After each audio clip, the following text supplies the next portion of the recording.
Hey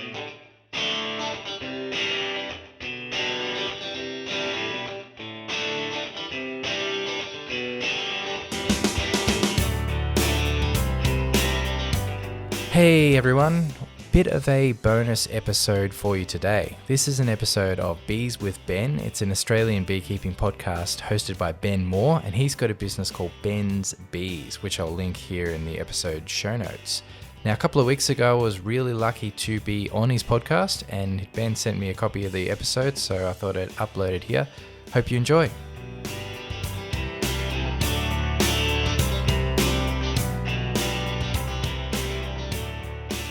Hello everybody, super excited for this episode because in the studio today, Brent Nixon drove all the way down from Ballarat South and got him in the studio. Thank you so much for your time, Brent. Thanks, Ben. Thanks for having me. This is awesome. So we've got lots to talk about. This is going to be an interesting episode because we're going to ask, I guess, each other questions. Mm-hmm. And but I'm going to go first. Mm-hmm. Ask you the question.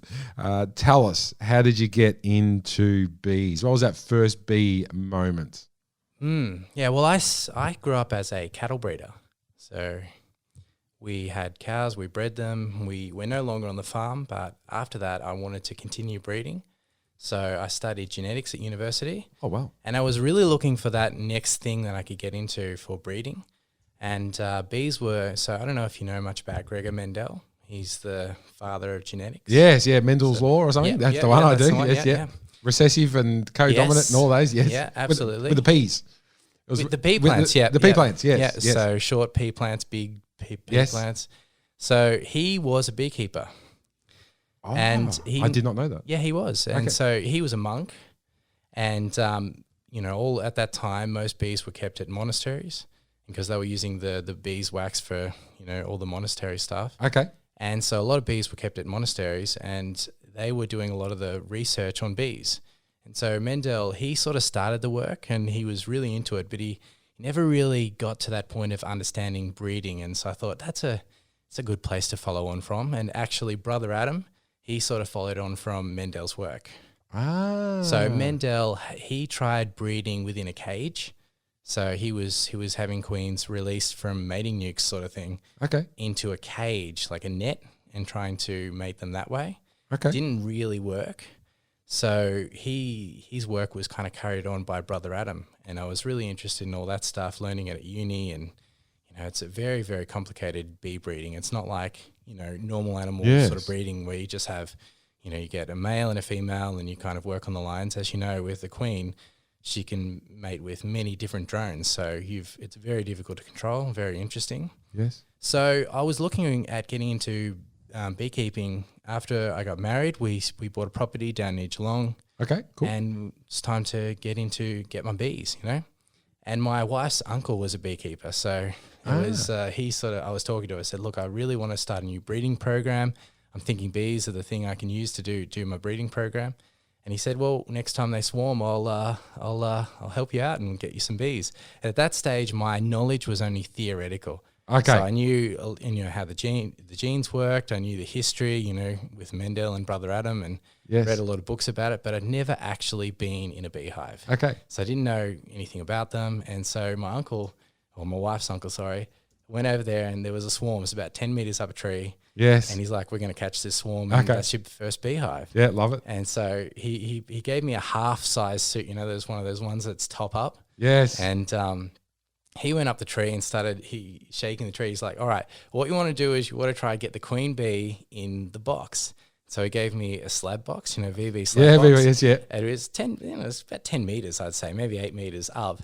He said, just try and catch the queen. I thought, what's he talking about? Yes, yeah. Well, he must know what he's talking about. So he's shaking it. The bees just sort of drop down in a big clump. As you know, they'll drop down. And I got some of them in the box, but not really. Most of them landed on my head. And they were just everywhere. And so he's like, did you catch the queen? I was like, I don't know. At this stage, it's about 8 o'clock at night. Yes. And it's pretty dark. And I think we actually did. And so he said, put the box down and the rest will go in.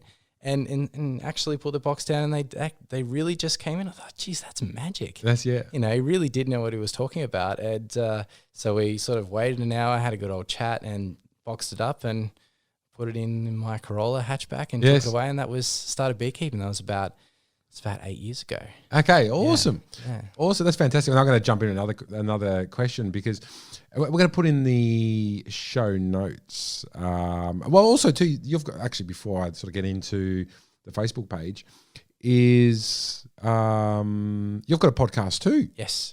Tell us about that, because it's the more podcasts on bees, the absolute awesome it is. So what's that podcast? So my podcast is called Breeding the Honeybee. It's after Brother Adam's book. Okay. So Brother Adam, who was a monk in Buckfast, England. Yes. He had a book called Breeding the Honeybee, which is a really, really interesting book. It's quite a heavy book. So if you're really interested in breeding, it might not be the first book that you want to read. Yes. It's quite detailed, and I don't think he was sort of interested in sort of going into much of the broader range of beekeeping. It was just very, very solid breeding type stuff. Yeah. So it's a cool book.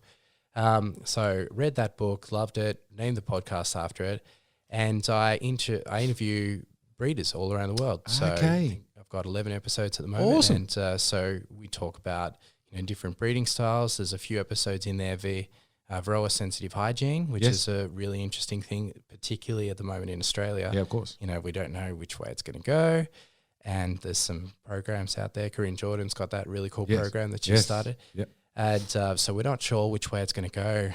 DPI are doing a great job, but we might be sort of looking down that path. So I've got a few episodes on that. I've got a few episodes from other people in the States, some commercial stuff. Some people in New Zealand talking about what they've got over there.Ray Butler, she is the Varroa sensitive hygiene breeder in New Zealand. Okay. So some interesting stuff that she's been talking about.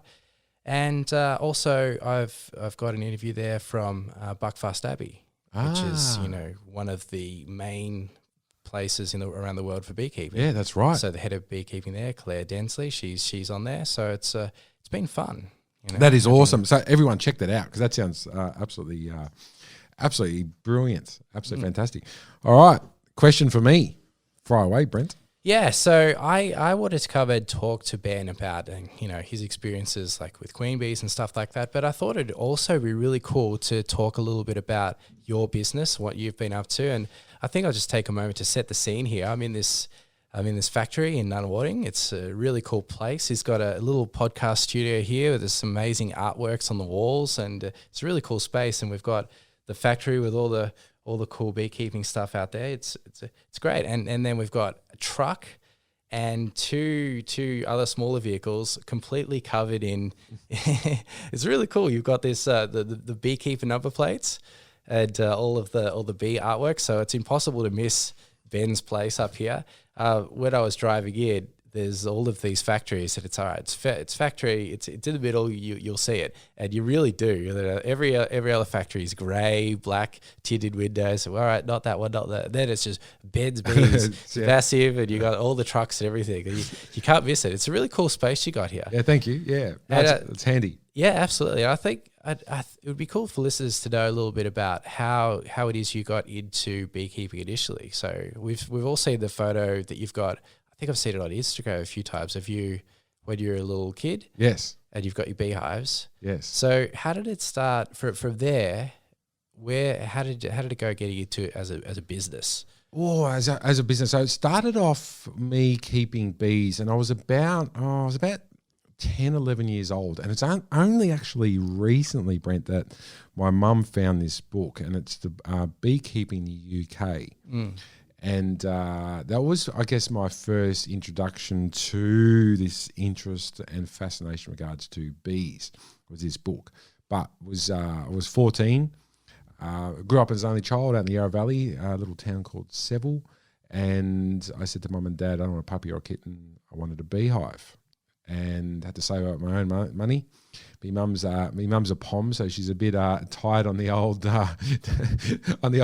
pesos, the old dollars. Mm-hmm. So I had to save up my own money, which I was doing fruit picking. I started working at a young age, and had $60 and bought myself a beehive, and that sort of started that journey into bees with me. The beekeeper, his name was Benjamin Cox, and he delivered those bees for me, and that sort of, I think it was about a year, 18 months later, actually died. But that sort of started my my life into the sort of world of bees. Now, fast forward the clock, 2008. I mean, I'd sort of always had bees, a little bit on and off. I've done a lot of traveling and lived different places. And 2008, I started sort of getting right into it. You know what I mean? Started building up those numbers and keeping bees. And it sort of started to sort of take over, doing the swarms, and it was sort of doing a bit of licorice all sorts. So the business, now when we say business, I tell you now, I work for the bees. It's not the other way around. So I really do. So it's a business, but I suppose how I've sort of created myself a successful business is the diversification. Being so diverse on everything. So diverse from, beeswax candles to pest control, being European wasps, because a lot of the city slickers don't know the difference. So that's created sort of that business. Very consuming. It's definitely not for everyone because it literally is 7 days a week, which is fine. I absolutely love what I do. I absolutely love it. But it is really sort of diverse in aspect. So I suppose, that's kind of the business in a nutshell as to what I've sort of created. So you started off with swarms, catching some swarms, doing some removals, that type of thing. Yeah. Selling nukes. Yes. So I started off selling those, selling nukes and that type of thing. So so that sort of started, and just gradually, word got out there. That was sort of back when I used to advertise in newspapers. You know what I mean? And it was, in the local rag. The leader, advertising that, and it was really sort of taken off because it's obviously interest. It was way before, I suppose, Flow Hive, because that's what created that explosion. You know what I mean? And that's which has been great. That sort of education and the interest in the bees, people with Flow Hive has been brilliant. So that's what created that, which has been absolutely exponential, which is in that sort of side of things. So so it was sort of that licorice all sorts, and then just I remember making candles, in the kitchen, and just like crap and wax and everywhere. So in the kitchen? In the kitchen. Really? Wax, and I had lino floors and trying to get wax off. When it's thin, it's all right when it's thick because you can scrape it off quite easy. On lino floors, and it was just But that was it's like anything. You got to start off. You got to do your apprenticeship. I still think I'm an apprentice beekeeper because there's always something to do, something to learn. That's. I try to keep the beeswax out of the kitchen these days because I think I messed up the plumbing in my first house. Yes. I think it just when it's in its liquid form, it's fine.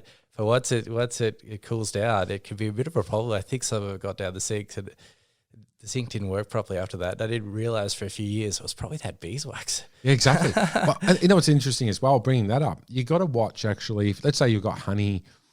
Diluted honey can't go down the drain if you've got a septic tank because it actually disrupts those beneficial bacteria in the septic tanks. Yeah. Oh, really? And okay. I did not know this. Yeah, I didn't know. No, and it's a few beekeepers I know. They've actually have to run it out somewhere else or put it in a separate tank because if you've got honey, because it's got all those, the enzymes and everything, those good natural properties. The honey can actually disrupt the balance of a septic tank. I think it'd be cool for listeners to know also. So when you obviously would have started as a sideliner with your business and, selling some nucleuses and all that kind of stuff and doing the wax candles and what was it like transitioning from doing that as a sideline business to starting it as a full-time sort of business like it is now? Was that a hard transition? Oh, 100%. It was, to be honest, it was brutal. It was actually brutal because the problem is with this gig is it's so seasonal. You know what I mean? You've got, spring, you've got pollination, you get paid for some, various crops. Summertime, you've got, honey crops coming through, and then wintertime, you sell a bit of honey, but then there's nothing. So it was very difficult in that aspect. I remember it was quite a few, must be 6-7 years ago when I got my first employee. It was actually off a TV program, a reality TV show called My Dream Job.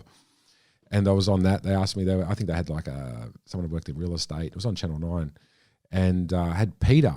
And Peter was a podiatrist and he kept a few hives, had half a dozen hives, and he come and helped with me and actually on this TV show. It actually gave him a job on the TV show. I was the only person that had done that.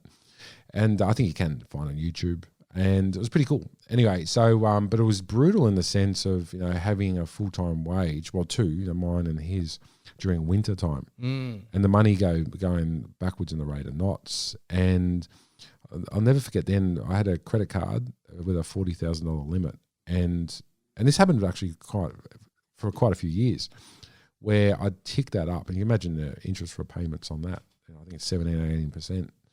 And being that sort of in debt and then just getting through to like September, October, and then pay that credit card off, and that same process would happen the next year. So, you got money in. A little less each year. That's right. So it's really difficult because the problem is with bees, when we look at it on a business aspect, is the equipment you need. You need so much equipment, and you can't, and you've got to grow naturally. If you grow, too fast, too quick, which has been quite a few beekeepers I've seen over the years go hard and fast too quick and they fall over. It's not easy. And I think just growing organically and naturally is the way to do it. So it is, it's difficult. It is difficult, but it is those hurdles that you get through, and finding your feet, finding what works is definitely, I suppose it's the whole turtle and the rabbit race, really, is just go nice and slow. Take the next step forward, see how that goes. Sometimes it's maybe step back here, step forward another way, and keep going and see how you get exactly that way, That's right, Brent. Yeah, exactly. And then every step you take takes a bit more money as well. So exactly. That's the fun thing about business, and that's for me, that's what it was like with the breeding. Initially, I was just sort of raising queens for my friends. Yes. And once I started bringing in breeding stock from other places, and those breeders are kind of expensive, and that's when I thought, okay, time to start selling them and increasing the business that way, just so I could keep doing it for myself, really.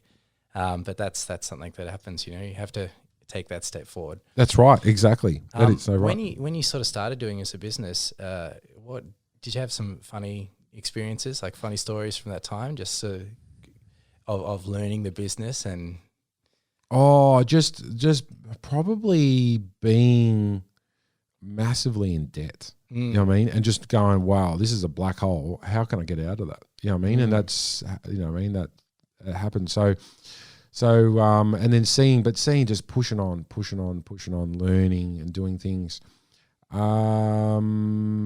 It's sort of, I suppose, funny experiences. There's been lots. I was sort of fortunate enough to do a lot of, I think back then, I sort of don't have much time now to do it because I'm really focusing on that and sort of, once again, buying more equipment and things, but was lucky enough to do a lot of TV media work, which was really good, which I thoroughly enjoyed. You know what I mean? There was, even unfortunately, just the start of COVID, there's another reality TV show. It was called Healthy Homes, and it got axed because of COVID. But we're doing some filming for that. But the whole media side of things, because I love that industry, and I'd sort of done it prior to bees, because I was sort of working at a pet shop, and actually, funny story. You just reminded me, and there was for Neighbours. And there was this scene where they needed a rat to jump out of this barbecue.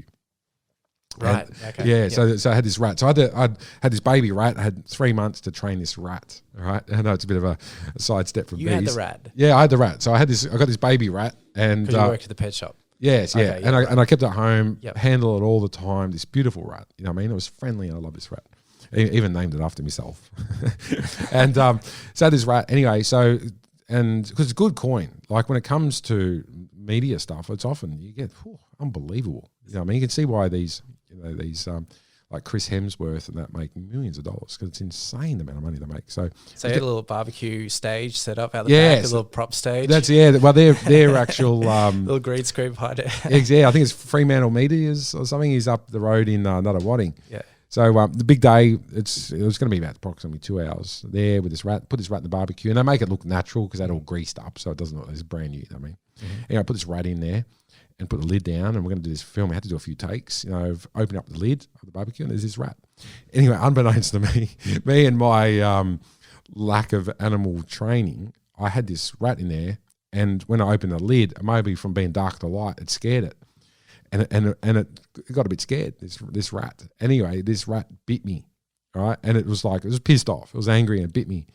And I was bleeding like a stuck pig. And here I am, trying to act cool. Be professional. Be professional. And I got this blood just dripping off me. So then there's all this, we're dealing with a world of, OH&S, and there was a big drama and incident reports and all this. I'm trying to cover this, I had me sleeve, trying to soak this blood. But anyway, they got the shoot and it aired to TV, and the rat was good as gold. The rat was went on to live. I gave that to a friend's daughter who looked after this famous little rat. So that was it was kind of cool. But the whole media side of things I love, because it is very interesting as far as, behind the scenes of production and directing and all that type of thing. It is funny when you have to act professional in a situation like that. I remember when I was sort of building up my hives initially, I was doing it by doing removals, relocations of established hives mainly. And it was one of the first ones I was doing, and I found that people were really interested in participating. Yes. So I had a few bee suits, and I sort of said, okay, I've got this bee suit for you, and you can hold a smoker, and we'll do it together. And at the time, it was just very busy, as you said. It's you don't have much time to do beekeeping, and I was trying to do things quickly but professionally. And sometimes I'd take a few shortcuts. And in this particular day, here we were doing a removal. And I started getting stung on the neck, and I thought, they've gotten in somewhere. Yeah. And the guy who was working with me was holding the smoke, and he's like, "Oh, you get a sting, did you?" And I said, "Yeah, they sometimes get in." Yeah. And he's like, "Maybe it's because your suit's open." Yes, yeah, that's it. It was completely open. I just had my veil on, and the whole suit was completely open. This really, really feral, angry hive, and they were just all getting in. And I was like, "Oh yeah, that's I might." Try to be professional. I'll just step away here. And as soon as I got out of view, I ran. Yes, I know. It's funny, those stories of getting stung in the general public. Yeah. And they actually see. I had a similar one where I'll never forget. It was in Hawthorne. Swarm. It was in one of those, is it Poinciata hedges? Poinciata? I've forgotten the name of the botanical name, but those hedges got the small fine leaves. Okay. Yeah, it's one of those. Yep. So Swarm was in there. It was an overcast day. I'll never forget this. So grab me box, and I'm a big gun ho. I don't know. I think I got ADHD or something. So I go in there, grab the box, and I shake these bees in, and a few people walking, because it's a busy side of town in Hawthorne, and a few people were seeing, I shake these bees in, and they went ballistic. And I'm not wearing a veil or anything. And I got a swarm. A swarm, yeah. And I got absolutely hammered. They must have been hungry or starving, this swarm, because they were feral. Yeah, that's not normal, is it? No, it's not. No, that's right. I think there'd been weather and so forth, and absolutely hammered. And just that walking away to go get my my veil and just pulling out these bee stings, because there's a few people watching, so you got to act that sort of cool, calm, and collected. Yeah, I get a few stings. Yeah, exactly. And I was just in pain, exactly, because they hurt. You know what I mean? It's kind of, especially in the face, they tickle. Yeah. So that reminded me of that story. But so question, Brett. So your profession, you're a teacher. Yes. Yes. Yeah. School teacher. Little kids or big kids? Secondary. Secondary. Yeah. Yes. So, I teach science and German. Oh, giant science and German. Yes. Awesome. Yeah.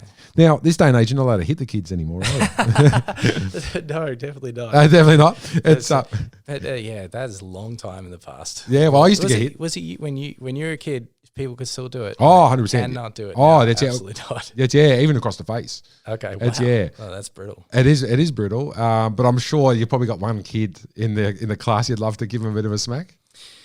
I think that, it's not really. It's teaching is a challenge. Yes, but, definitely. It's one of those things, and there's a lot of teachers out there. It's a big profession, and so people listening to this, there's going to be, and there's a lot of teachers who are beekeepers. You would know that it's at the end of the summer holidays, you miss it. You're just like, I really want to get back in the classroom. Yeah, because, okay, cool. The kids are great. They're great to work with, and sometimes there's a bit of behavior and stuff like that, but it's it's lively, it's fun, it really is a fantastic job. Yeah, that's awesome. I really recommend it. Anyone here who's listening to thinking of a career, best career. Yeah, that's awesome. Yeah, that's awesome. Well, I've got to say, I'll apologise now to my teachers, Mr. Spalding, because I was a naughty little prick of a kid. It's really was. I was cheeky, not destructive, but just cheeky. So it's so I'll apologise right now. But that was Mr. Spalding. Mr. Spalding, Dean Spalding. You're probably his favourite student. Yeah, well, I'll be the one he remembers. That's for sure. No, seriously. Some of those times, like students will come up to me from the past and was like, "Oh, I'm sorry, Mr. Nixon. I was such a bad student." I was like, "You kidding? You were one of the best students I had. So much fun." Yeah, that's awesome. Yeah, you'd be surprised. Yeah, that's interesting. Yeah, that's interesting. Now, as I said, we said before at the introduction, awesome Facebook page, which has absolutely grown exponentially. Is we'll put this in the show notes too. Queen Bee Rearing Australia. Yeah, the Facebook group. Yeah, the Facebook group. So, when did you start that, and why did you start it, Brent? So something that I've been interested in doing for a long time is helping people raise their own queens. So I've always been a big advocate for encouraging people to raise their own queens, give it a try. And over the years, I sell queens to people. It's a little sideline business of doing the breeding and selling queens. And a lot of times I'll just say to people, look, you should give this a go. And there seems to be a bit of a barrier to people doing that. They don't really want to give it a try.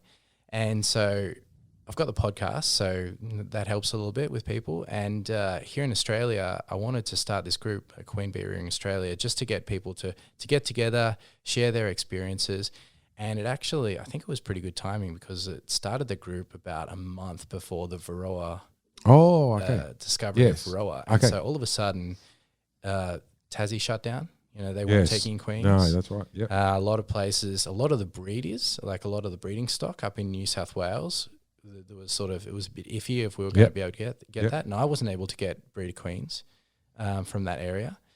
And so, all of a sudden people were, they were in a position where they had to start. There's no choice, especially in Tassie. So it was really good to be able to have that space where we could get people in and give them some advice, encourage people. So that's been really good. So there was a lot of people coming to it during that time, and I've got a few people helping out with that. Steph Parsons, who she's awesome. Yeah. She's cool. Yeah, and Laura Patmore, she's from up in New South Wales.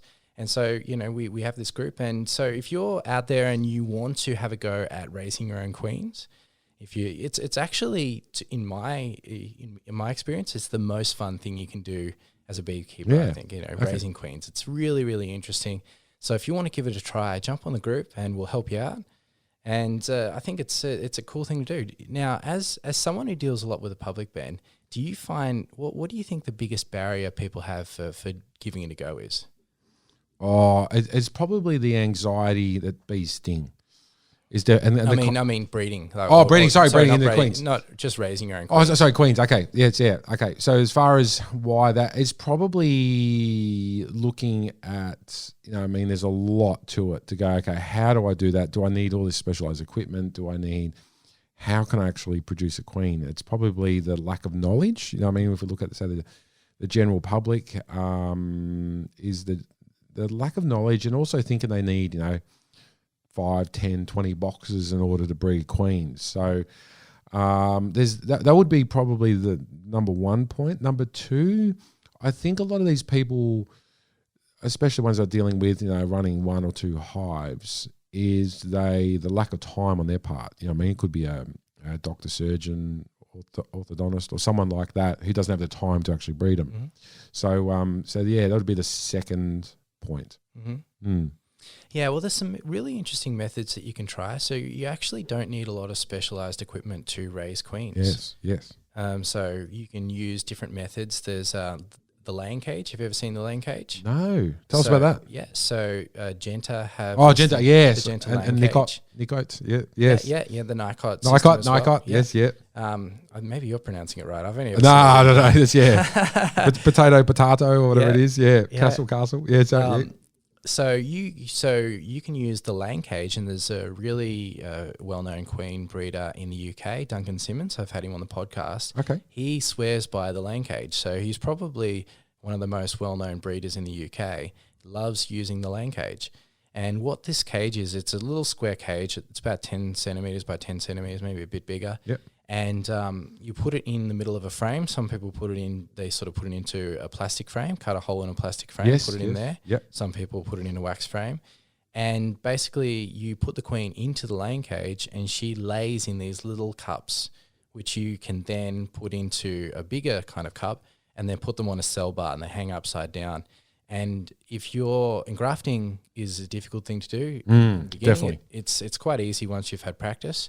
But in the beginning, it can be difficult. Yes. So if you don't want to sort of put in the time to learn how to graft, or if maybe it's your eyesight or something like that, the laying cage is a really cool thing, and you can get really, really good larvae from that. So, and another good thing, and this is something Duncan taught me, is that, it's less interference, because you don't actually touch the larvae. Yeah, that's right. So that's another good thing. So you can use those, which are really cool. And he had an interesting tip for me when he was talking to me. He said that he keeps them in the hive the whole time. So the actual kits, like the gender kit. Okay. Yes. Yeah. Okay. So because some people I've talked to over the years have said they had no success with them, but he said the reason why is because they take them straight out of the packet and put them in the hive. The bees don't like it. They don't like the smell. Yes. They don't trust it. So he keeps his laying cages in the hives at all times. Okay. So that if you're going to try out a laying cage, that's what you can do. You can also use this method. It's called the Miller method. Have you ever heard of that? Yeah, I have. Yeah, tell us about that. That's a cool thing. So you can take a frame that's got eggs in it, or a frame right from the middle of the brood nest, and you can cut these little V shapes in the bottom. So I think 2 works the best, the most efficient approach. So you cut 2 V's, and it looks like a little sort of squiggly line, like a thunderbolt or something like that, a lightning bolt. And then you put it back into the hive, and the bees will draw queen cells from them. It's just something to do with the angle. It's been discovered that they will draw all these queen cells on the bottom of the V's. Okay. So you can actually then cut those out and put them into some mating nukes. So, and with mating nukes, you can get the little polystyrene mating nukes, which are pretty good. Yep. You can make your own mating nukes like I use, which is a sort of a queen castle, where you partition a hive into 4 or 3 different sections, use the sections and use the frames. So then you can take the queen cells out and raise them that way.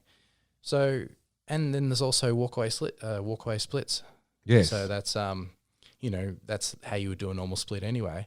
But you could split it into 4 and say raise some queens that way. So there's many different ways that you can look at it. And it's a fun thing. And if you've got a really nice queen that you could use from your apiary, and this is what I did initially before I started bringing in breeding stock, is I was just breeding from my favorite queens. And so if you've got a really nice queen, it's a great way of sort of having some more fun in the beekeeping experience and getting some free queens.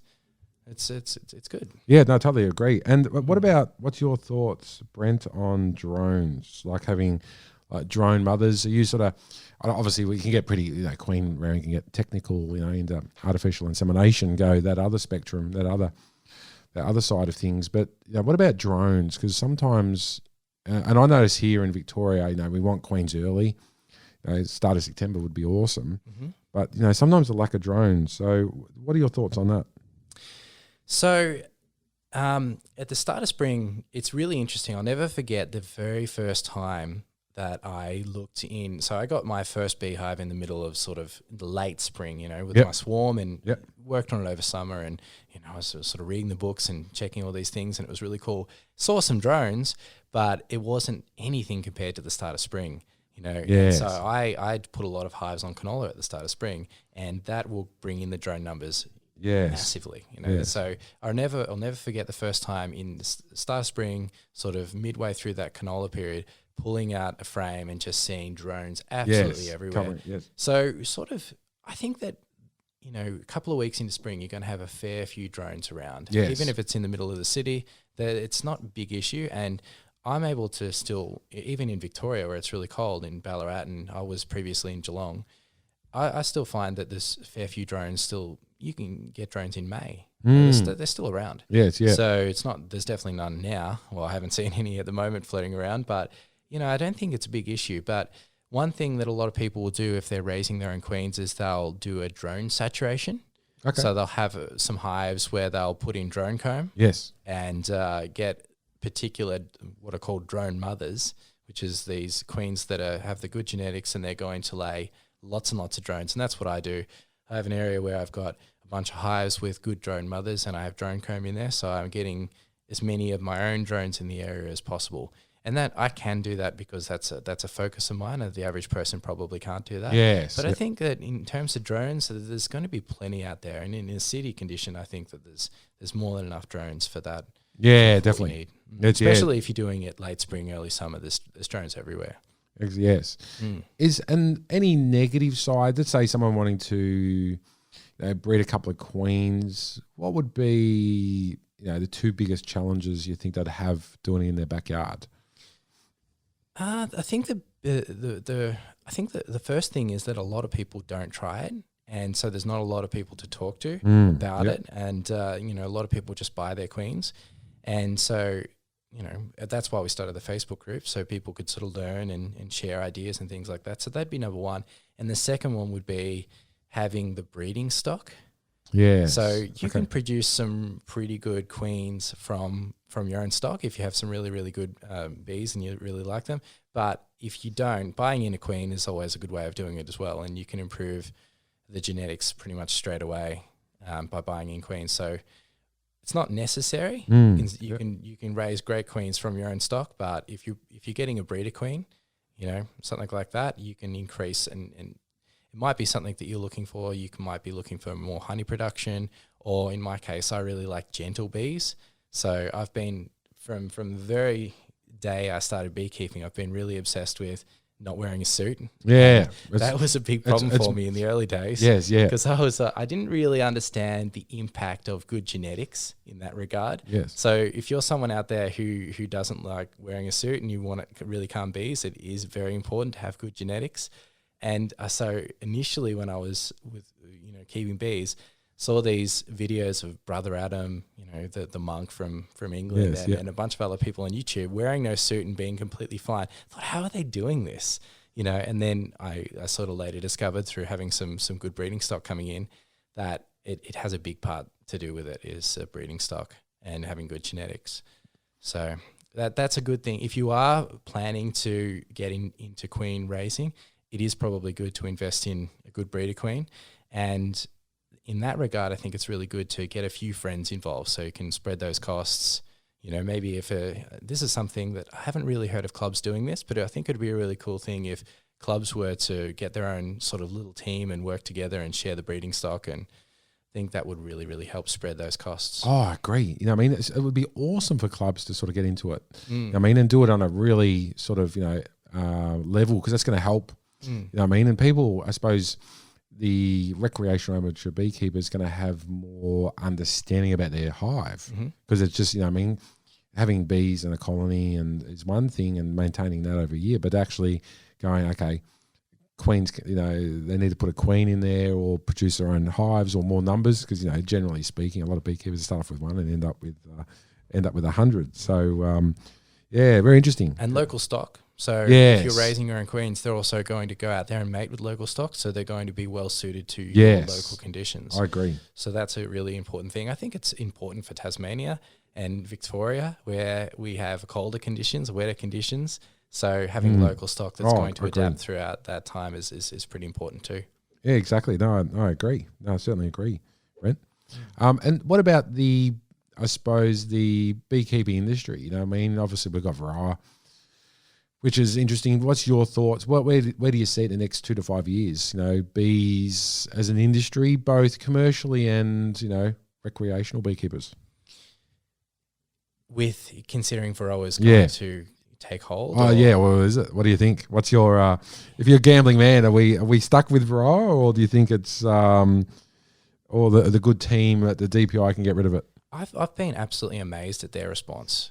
I think they've done an incredible job. And I think that they've got a good shot at beating it. But having said that, a lot of people I speak to in the States say, good luck. Get prepared. Yeah. Because, you're talking to people in New Zealand and the States and when it came in for them and how it took hold.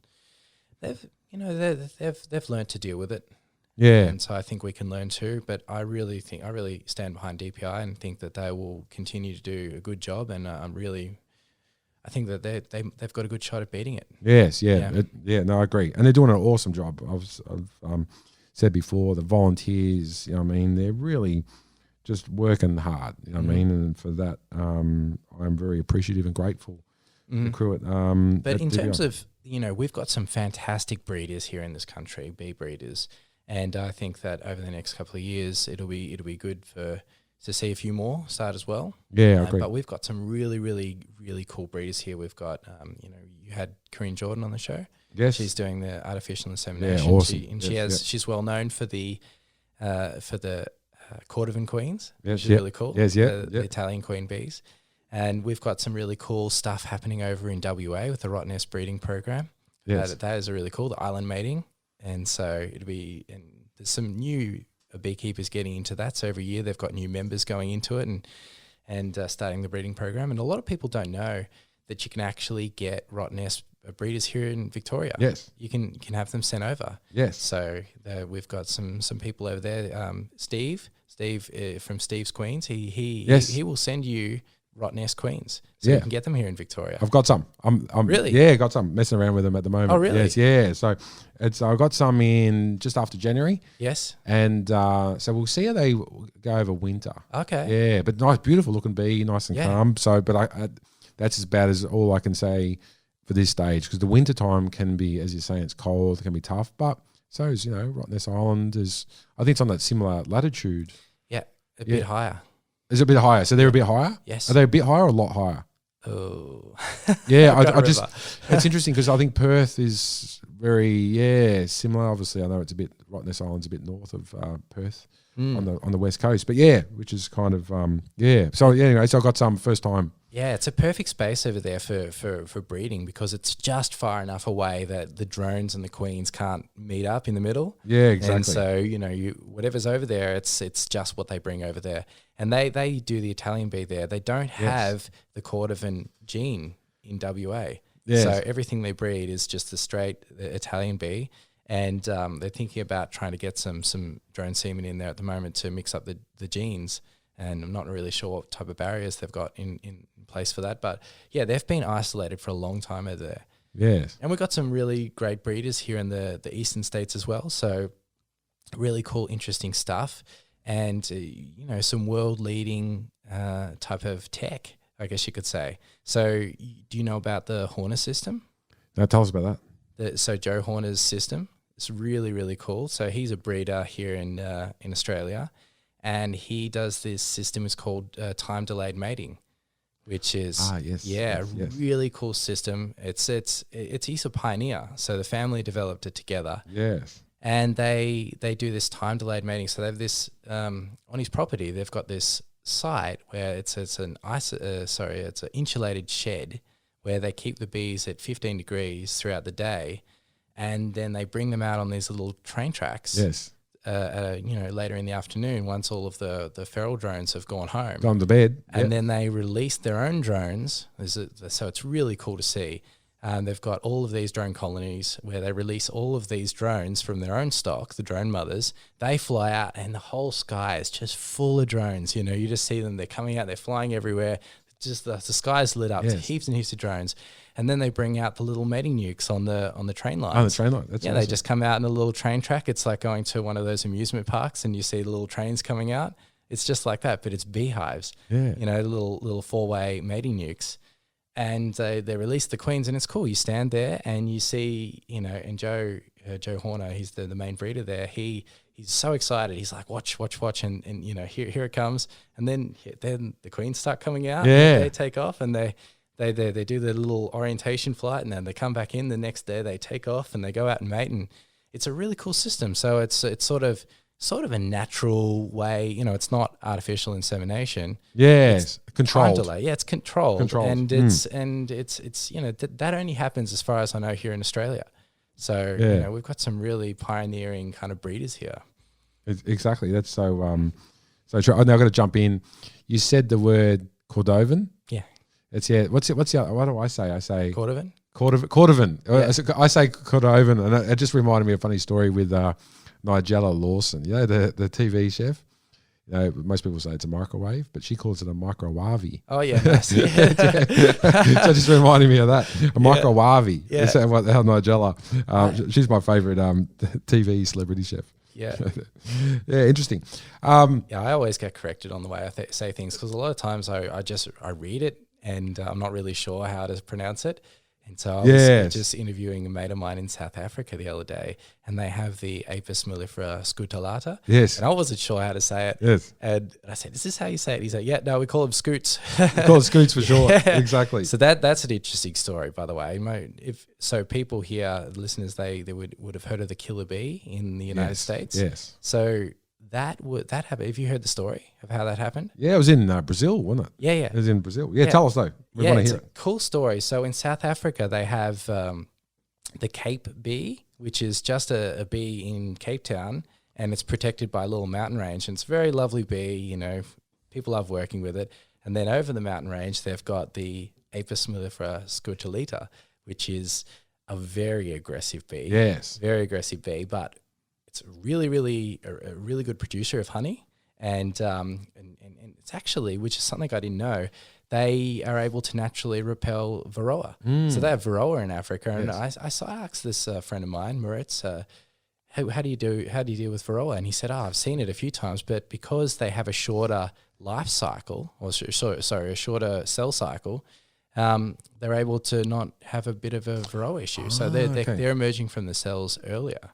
And what we normally used to is 21 days. They're emerging from the cell after 21 days as the workers. They're coming out a couple of days earlier, apparently. I didn't know this until speaking to it. But because of that, they're able to sort of deal with varroa better than us. So even though varroa's in Africa, it's not an issue. Anyway, this scutellata, the scoots, it was a Brazilian scientist thought they had apparently Italian bees in Brazil before that, but they weren't dealing too well with the tropical conditions. So they thought, all right, we need to bring in another bee and see if they can do better at producing honey in these tropical conditions. So he went to South Africa, got this bee, the scutellata, and they were doing research on it in Brazil, in Sao Paulo. Is that how you say it? I should have checked on that. Sao Paulo? Sao Paulo? Sao Paulo? Sao Paulo. Sao Paulo? Yes, yeah. Sorry for Brazilians who listening. I should have checked how to pronounce that. I looked at it and thought, how do I say that city? Anyway, that's the place where they were. And they were working on these scutellata bees and seeing, yes, they're producing amazing honey crops, and they're okay to work with, a little bit aggressive, but this is really cool. And what they had is they had a queen excluder underneath the hive to stop the drones from getting out and to stop the queen from getting out, swarming out. So essentially, even though they were using these scutellata bees, they thought, all right, well, they're not going to go anywhere because they can't. And even though the workers are out flying around, that's no biggie. But what the story goes, and this is in the 50s, that a visiting beekeeper came to have a look at these bees, and they were like, who has put these queen excluders at the bottom of the hives? That's not how you're supposed to do it. So he took them all off, and next minute they're all gone. And you can see it on Google if you search up the killer bees. That's what they like calling them, the killer bees. Their progression through South America and then through Central America and then into the United States. They got there in about the 80s. And the technical name, I think, is Africanized honeybee. Yes. Which is the combination of the two. And they basically outbreed all of the other bees. Yes. So if they go into an area, they just sort of outcompete them. And within a few years of them being in the area, they'll sort of be 90% of the feral population. Yeah, exactly. And also they're good at dealing with varroa, so... very interesting, isn't it? It's interesting how the different bees are dealing with it. Yeah, no, certainly. Then the Russian honeybee as well. They're a lot better at dealing with varroa because they sort of evolved at a similar time to them. Okay. The varroa is coming from Asia, and the Russian honeybees, they think it jumped from them into the European honeybees at some point. So Russian honeybees are a little bit better at dealing with it. Isn't that fascinating? Isn't it? Very, very interesting. Interesting. Yeah, very interesting. I got another question for you. Probably last question I got for you, Brent, is winter time. Now, what do you do to get ready for spring? Well, I mean, I do a lot of my podcasts in winter. Yes, yes. So I like to talk to people in the US, so I have to do that when it's their winter. Oh, okay. Talking to a few friends in New Zealand at the moment, and a few friends here in Australia. But getting ready for just getting ready my hives. I'm doing all my numbers and doing all my calculations, and keeping track of my breeding stock at the moment, which is a big winter job. And lots of sugar. Yes, yeah, feeding it. Yeah, hasn't the price gone through the roof though? Hasn't it? Yeah. Oh. I was running a bit low in sugar the other day, and I was like, "Do you need anything for the supermarket? Oh, a little bit of sugar." Yeah. 53 kilo bags, please, love. Yeah. Always, yeah. They especially in Ballarat this time of year, it's so cold, and I keep my bees in Ballarat over winter. Yes. Well, even before I lived in Ballarat, I kept them there over winter because that's where my mating station is in Ballarat. And when I lived in Geelong, I'd still go up there. Yep. And so lots of sugar at the moment, and hopefully spring is coming soon. I'm actually going tomorrow to check out a new canola site. Oh, awesome! Yeah, so that'd be great. Wouldn't it be nice to have canola to breed up bees? That went for 6 months of the year, wouldn't it? Oh, it would be good, but it does come at a perfect time. It does, yes. Right after winter. Right after winter. It kicks in early and it's still cold. So it's a wonderful plan. And for those people who are thinking about jumping on canola, it's you've got to watch the swarming. Yeah. Got to be super careful with the swarming. So make sure the bees have got a lot of space. Younger queens are best. Yes, yeah. So watch out for your swarming because they love swarming out on canola. Exactly. That's that's. You have to be close enough as well because you got to make sure they're not creating those swarm cells. Jump in them pretty often to make sure that they're staying on track. Otherwise, you will lose them on canola. Exactly. Yeah. No, I totally agree. That was awesome. That was a really good episode. Any last questions from me, Brent?